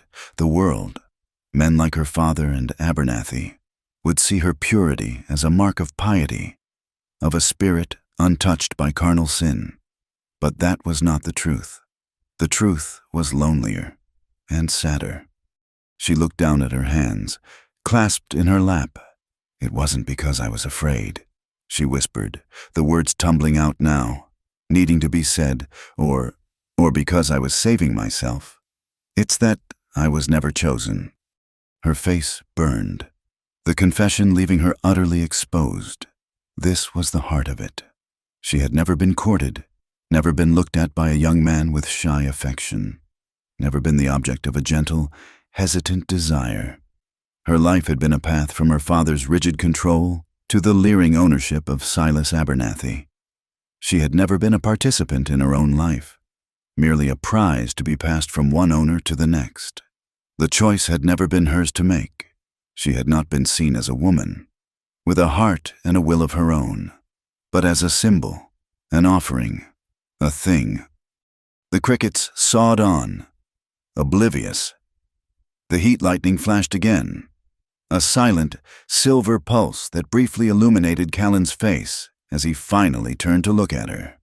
The hard lines of his jaw were softened by the shadows, and his eyes, those clear, gray eyes that had seen so much, were filled with an emotion she could not name. It was a tenderness so profound it was almost painful to look at. He didn't speak. Words were clumsy tools for a truth this delicate. Instead, he lifted his right hand, the one that had held hers that morning, and slowly, gently, he reached for her. His fingers, rough and calloused, brushed against her cheek. The touch was feather-light. A question. Not a demand. She didn't flinch, didn't pull away. She leaned into his touch, her eyes fluttering shut for a moment. He cupped her cheek in his palm, his thumb stroking softly just below her eye. His hand was a universe of sensations. It was warm from the heat of the night, solid with a strength that had defended her, and incredibly gentle. It was not the damp, grasping hand of Abernathy, nor the heavy, punishing hand of her father. This was a touch that offered comfort without possession, that acknowledged her pain without pity. It was a touch that saw her. Elora, the woman who had survived, the woman who had fought, the woman who had just laid her soul bare on the steps of a broken-down porch in the middle of nowhere. He held his hand there, against her skin, for a long, long time. He made no move to kiss her, no move to pull her closer. He simply held her, his gaze steady, his touch a silent vow. It was an answer to the confession she had just made. You were never chosen. You are chosen now. Not as an offering, not as a symbol, as you. A single tear escaped from beneath her closed eyelid and traced a hot path down her cheek, dampening his thumb. She opened her eyes and looked at him. The vast, lonely prairie, the oppressive heat, the ghosts of dustwood, they all receded, fading into the background. There was only the solid warmth of his hand on her face and the profound, healing stillness in his eyes. No one said anything more. There was nothing left to say. The truth had been spoken, and it had been answered. And neither of them moved away. The touch of his hand on her cheek lingered for days, an invisible brand that marked a new chapter. The suffocating heat of summer finally broke, giving way to the crisp, golden days and cool nights of late autumn. A new kind of work began the urgent preparation for winter. They gathered firewood, stacking it in a neat, high wall against the side of the house. They used the last of the gourds and dried strips of venison from a deer Callan had brought down with a single, clean shot from his rifle. The unspoken confession on the porch had changed nothing and everything. Their routine was the same, their words still measured, but the space between them was now filled with a quiet, certain intimacy. When their hands brushed as they worked, a current passed between them, an acknowledgement of the line they had not yet crossed, but both knew was there. He would watch her as she worked, a softness in his gray eyes that was a language all its own. She, in turn, found herself listening for the sound of his footsteps, her world feeling anchored and safe when he was near. They had built more than a shelter. They had built a life, fragile and isolated, but theirs. It was a life of hard-won peace, and it was this peace that was shattered one clear, cold afternoon. Elora was on the porch, mending a tear in one of Callan's blankets. When she saw them, they appeared on the same eastern ridge as Abernathy had, 4 riders silhouetted against the pale blue sky. For a heartbeat, the old, familiar ice of fear shot through her, but it was followed not by panic, but by a cold, weary anger. She would not run again. There was nowhere left to run that mattered. She set down her sewing and stood up, her eyes fixed on the approaching figures. Callan emerged from the barn, his movements unhurried. He had seen them too. He came to stand beside her on the porch, his presence a solid, reassuring wall. He didn't reach for the rifle propped by the door. He simply stood and waited, his body relaxed but his eyes missing nothing. As the riders drew closer, Elora saw that this was a different kind of posse. In the lead was a man in a severe black coat, his face a mask of grim righteousness that she knew better than her own. Her father, Reverend Donnelly. The men with him were not hired guns, but men from Dustwood. She recognized Mr. Gable, the blacksmith, and 2 farmers whose names she couldn't recall, but whose faces were etched in her memory from years of Sunday services. They were stern, God-fearing men, their hands calloused from work, their expressions set with the grim certainty of those on a holy mission. They had brought the law of Dustwood with them, the law of shame and sin. They reined in their horses a respectful distance from the porch. The townsmen looked uncomfortable, their gazes shifting from Elora to the dilapidated house, to the scarred and silent man who stood beside her. Her father's eyes, however, were fixed on her, and they burned with a cold fire. "Elora," he said, his voice the same one he used from the pulpit, not loud, but heavy, each word a stone meant to build a prison. "The entire town has been praying for the return of its lost lamb. You have brought a great and terrible shame upon my house, upon the house of the Lord." Elora said nothing. She looked at her father, at the man whose love had always been a conditional thing, a reward for perfect submission. She saw him not as a father, but as a jailer who had come to reclaim his prisoner. "Silas Abernathy told us what happened," the Reverend continued, his voice rising with theatrical indignation. "He told us how you were led astray by this godless drifter, how he has corrupted you, filled your head with sinful notions of defiance. But the Lord is merciful, child. There is still time to repent. Come home, cast aside this life of filth, and return to the grace of God." Callan remained silent, his arms crossed over his chest. He was letting this be her fight. His stillness was his faith in her. Elora took a half-step forward. The men's eyes all turned to her. They saw not the timid girl who played the organ, but a woman standing straight and tall, her face thin but her eyes clear and steady. "I am not lost, Father," she said, her voice quiet but carrying in the still air. "I am found." A murmur went through the men. The Reverend's face darkened. "Do not speak blasphemy to me, girl. You have been living in sin with this man. You have forsaken your vows, your duty." "My duty is to my own soul," Elora replied, her voice gaining strength. "And my soul could not breathe in the house you built for me." "That house was a fortress against the evils of this world," he thundered. "A world this man represents, a world of violence and decay." "He has shown me more kindness in a few months than I knew in 19 years under your roof," Elora said, her words sharp and clean as newly broken stone. "He has shown me respect. He asked for my name. Did you ever think to do that, or did you only ever see the preacher's daughter?" Reverend Donnelly was taken aback, his righteous fury momentarily faltering. "I am your father. I gave you life. I gave you God." "You gave me rules," she corrected him, her voice ringing with a truth that had been forged in fire and fear. "You gave me shame. You taught me a God of judgment and punishment, a God who demands that the weak be offered up to the strong for the sake of honor." She took another step, her gaze sweeping over the faces of the men from her town. "I have learned something out here.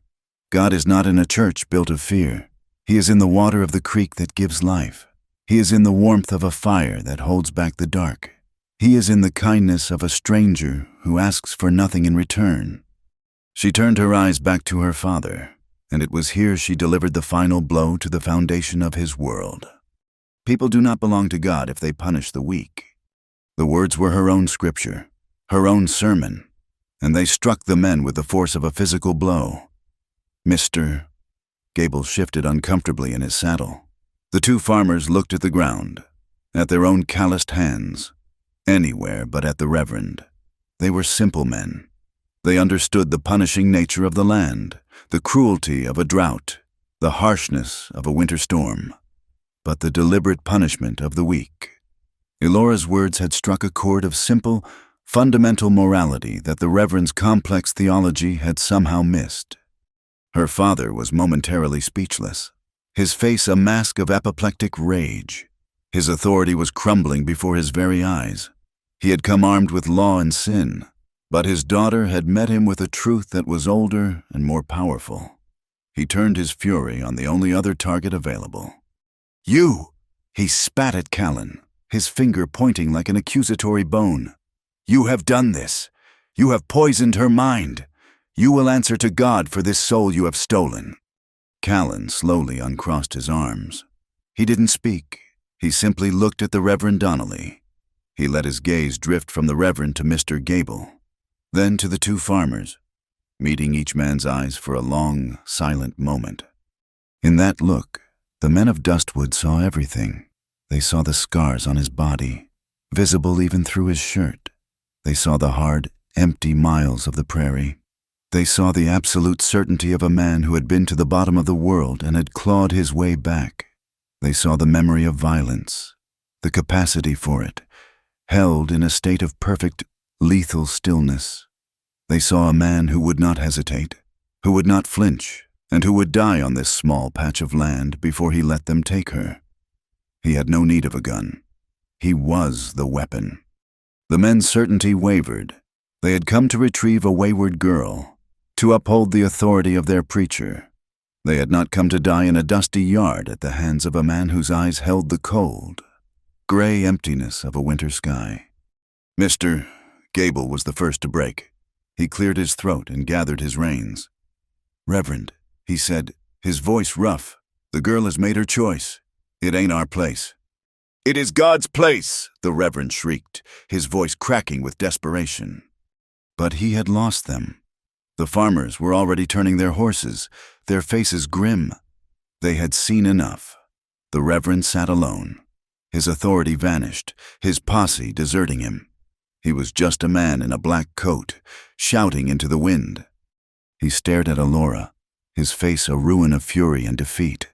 "Then you are damned," he whispered, the words a final, impotent curse. "You are no daughter of mine. You are dead to me." He wrenched his horse's head around and galloped away, a black speck of rage disappearing back the way he had come. Elora watched him go, but she felt nothing, no grief, no regret, only a profound and quiet emptiness where the fear of him used to be. The final chain had been broken. She did not turn to watch the last of the riders disappear over the ridge. She did not look back at the life that was now truly and finally over. Instead, she turned to the man who had stood beside her. She moved to his side, and her hand, the hand he had held, the hand that had mended his shirt, came to rest lightly on the solid muscle of his back. It was not a gesture of a woman seeking protection. It was the touch of an equal, a statement. Callan did not move, but she felt the tension in his shoulders begin to ease under her palm. He was an old oak, weathered and scarred, rooted deep in the hard earth. And she, in that moment, was the wind that stood behind him unseen, constant and unyielding. Together, they turned their faces toward the house they had built and the vast, open country that lay beyond. Winter arrived not as an enemy, but as a quiet guest. It dusted the high ridges with snow and sealed the small valley in a profound and peaceful isolation. The world shrank to the dimensions of their homestead, the warm, fire-lit cabin, the sturdy barn, and the snow-covered path to the creek. The ghosts of Dustwood, of Silas Abernathy and Reverend Donnelly, could not cross the frozen plains. They were memories now, belonging to a different life, a different girl. In the stillness of the deep winter, Elora found herself searching for a new kind of anchor. Her father's God, a being of wrath and judgment, had no place in this small, quiet life built on kindness and mutual survival. But the need for reverence, for a space to acknowledge the mystery of their existence, remained. In a dusty corner of the cabin, left behind by the homestead's previous owners, she had found a small, leather-bound Bible. Its spine was broken and its pages were thin and softened by countless readings, its margins filled with the faded pencil markings of a family long gone. And so, on a Sunday morning, with the snow falling in thick, silent flakes outside the window, she began a new tradition. There was no organ, no pulpit, no congregation of judging eyes.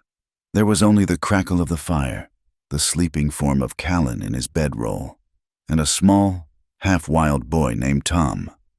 Tom had appeared a month earlier, a specter of hunger and loneliness. He was perhaps 10 years old, the sole survivor of a family on a neighboring homestead who had succumbed to a fever.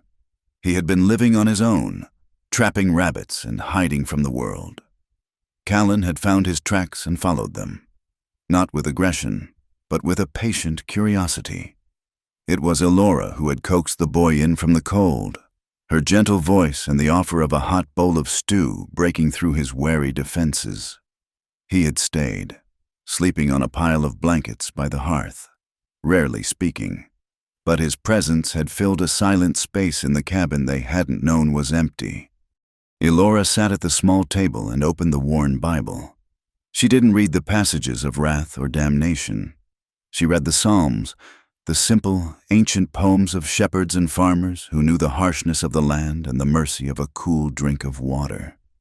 She read of green pastures and still waters, her voice soft in the quiet room. Callan, awake now, lay on his bedroll, his back against the wall, his eyes closed.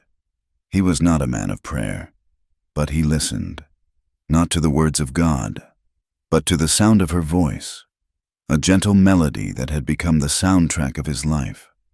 Later that day, a rare winter sun broke through the clouds, turning the snow a brilliant, blinding white. Tom, restless with the child's energy, was tapping a nervous, intricate rhythm on an overturned water bucket with 2 sticks. It was a fast, wild, and surprisingly complex beat. Elora, mending a tear in the boy's worn coat, began to hum along, her hymn-tune melody weaving itself around the boy's frantic drumming. Tom looked up at her, a rare, shy smile touching his lips, and his drumming softened, finding a harmony with her humming. Callan stood in the doorway of the barn, watching the scene. He saw the woman and the boy, making their strange, beautiful music in the winter sun. He saw the home they had built, a place of safety and unexpected joy, and for the first time since he had lost his sister Sarah, a genuine, unguarded smile broke across his face. It was a crack in the stoic facade, a warmth that reached his gray eyes. And in that moment, he was not the drifter, not the survivor, but simply a man watching his world, whole and content. The days spooled out, each one a thread in the tapestry of their new life. Elora, using thread she had painstakingly unraveled from an old grain sack, began to embroider a piece of canvas she had stretched over a frame. She stitched not pious verses, but the shapes of the valley, the curve of the creek, the silhouette of the jagged ridge, the bright yellow faces of the desert marigolds he had brought her. She was creating a map of her own salvation. In a small wooden box, she found a handful of shriveled tomato seeds, with a faith she hadn't learned in a church. She planted them in a tin can filled with dirt and set them in the single sunny spot on the windowsill. A promise she was making to the spring, a declaration that they intended to be here when the world thawed. And every night, without fail, a new ritual concluded their day. After the fire had been banked and they had retreated to their separate bedrolls on opposite sides of the room, Elora would rise. She would walk the few steps to his side. He would have his hand resting on the blanket, and she would gently place her own hand on top of his. It was not a lover's caress. It was a silent amen. It meant, "You are here. I am here. We are safe. We have survived another day." He would give a slight, answering pressure with his fingers, and then she would return to her bed, the warmth of his hand a final, comforting thought before sleep. The winter gave way to a muddy, miraculous spring. The creek swelled, the grasses turned a vibrant green, and Elora's tomato plants grew into sturdy seedlings. The world was reborn, and so were they. One evening in early summer, as the sun began its slow descent, they sat on the porch. The air was soft and smelled of damp earth and the pinon pines on the hills. Tom was down by the creek, trying to catch frogs, his occasional shout of triumph or frustration a happy punctuation to the evening's quiet. Callan was carving a piece of wood, his knife moving with a slow, hypnotic grace. Elora watched the sky turn from gold to a soft, bruised rose. A year ago, she had been the preacher's daughter in Dustwood, a ghost in her own life, her future a foregone conclusion. The memory felt like a story about someone else.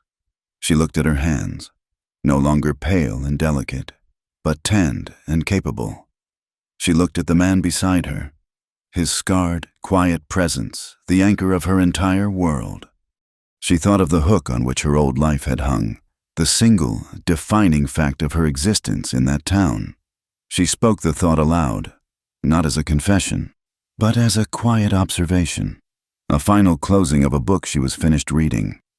"No one knew I was a virgin," she said softly, her gaze fixed on the fading light. Callan's knife stopped moving. He set the piece of wood down on the step beside him.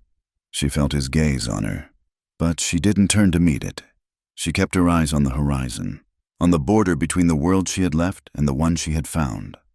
He reached over and took her hand, his fingers interlaced with hers, his thumb stroking the back of her hand in a slow, circular motion. His touch was warm, familiar, and possessive in a way that felt not like ownership, but like belonging. He waited until she finally turned to look at him. His face was serious, his gray eyes holding hers with an unwavering intensity. "Now they know," he said, his voice a low, steady rumble. He acknowledged the men from Dustwood, the story they had surely carried back. "But no one dares say a thing when I'm holding your hand like this." It was the most profound vow he could have made. It was a shield, a promise, and a declaration. It said that her past, her story, her value were no longer defined by what she had or had not done, but by the simple, unbreakable fact of the man who held her hand. Her worth was not in her purity, but in her presence, here, with him. Tears welled in her eyes, but they were not tears of sadness or shame. They were tears of a deep and quiet joy, a gratitude so profound it had no words. She squeezed his hand, and he squeezed back. The sun slipped below the horizon, plunging the valley into the soft, purple shadows of twilight. And he did not pull his hand away. Thank you so much for listening to our story. We'd love to know where you're listening from, so please leave a comment below to say hello and share your thoughts. Don't forget to subscribe to our channel, Wild West Stories 1850, and give this video a like. And if you enjoyed this tale, please consider hitting the hype button to help it reach more listeners like you.